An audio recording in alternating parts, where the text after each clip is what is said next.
Le Corbusier ha citato in più occasioni Venezia, in più circostanze. Fin dall'inizio era rimasto attratto che qui vi fosse una circolazione separata, i mezzi, acque, in una rete a loro dedicata e invece le persone, i pedoni, nel resto della città.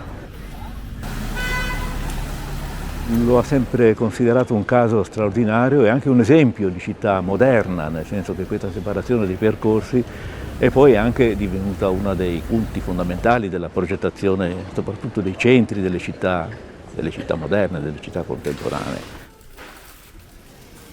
A Venezia ci sono 217 piccoli campi che sono legati proprio a questa funzione di consentire un rapporto fra abitazione e spazio diffuso in tutta la città. I campi sono spazi dove la gente può approfittare di questa meravigliosa città senza automobili. Qui gli spazi pubblici svolgono la funzione che in altre città svolgono i parchi. Però col Covid queste concessioni di spazi pubblici si sono estese un po' troppo. Portano via spazio alle attività dei cittadini. Di fronte a questo dilagare degli spazi concessi, si chiamano plateatici, è nato un movimento di cittadini. I cittadini hanno detto basta. I've been coming to Venice for many years and have seen changes over the period of time that I've come here. It's shocking. Walking through spaces is more challenging. Over-tourism impacts the tourist experience as well. Many people don't enjoy being crowded in a mob of people, not able to move, not able to enjoy the feeling of free space.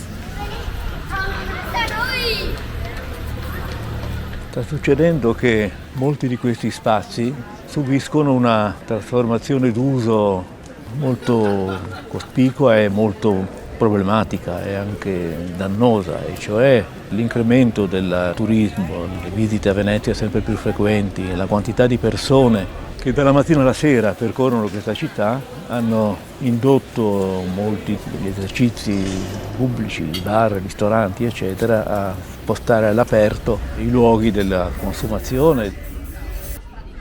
Questo è legato anche al periodo Covid, nel quale molte di queste attività si sono spostate all'aperto, però adesso che la situazione Covid è sotto controllo, queste oramai si sono appropriate di questi spazi e tendono a non rientrare. E questo ha delle conseguenze molto negative nei confronti della vivibilità degli spazi pubblici veneziani in generale, perché la percorrenza pedonale diventa problematica, occorre muoversi fra tavolini, persone che mangiano, anche visivamente. Tutto questo costituisce una forma di degrado. Quest'uso del mangiare, del bere all'aperto si protrae per tutto l'arco della giornata e non si vede altro che gente che mangia e consuma in qualsiasi ora del giorno, mattina, pomeriggio, sera. Oltretutto questo impedisce questa osmosi che era l'essenza fondamentale dello spazio pubblico veneziano, cioè il rapporto fra casa e campi e calli, che viene impedito da questo proliferare di tavolini, sedie che non ha confini e oramai è un dilagare continuo, anzi è un incremento. Sembra che questo fenomeno non solo non si sia arrestato, ma abbia uno sviluppo straordinario. E ci si augura che questa cosa possa cambiare, ma non si vedono però sintomi di un cambiamento. Anzi, c'è l'idea che tutto questo sia in ulteriore sviluppo, sembra che non ci sia sosta in questo. Il Comune avrebbe tutta l'autorità per venire incontro a queste esigenze, di muoversi con la libertà che è necessaria, se vogliamo che la città rimanga viva. We need to rethink the ways that people visit Venice. Many people come here and they don't really know very much, and perhaps there's a way to provide more information for them so they appreciate what Venice is. And when they visit with more respect for the place. And so you can still experience the real Venice that is often hidden behind the tourism industry.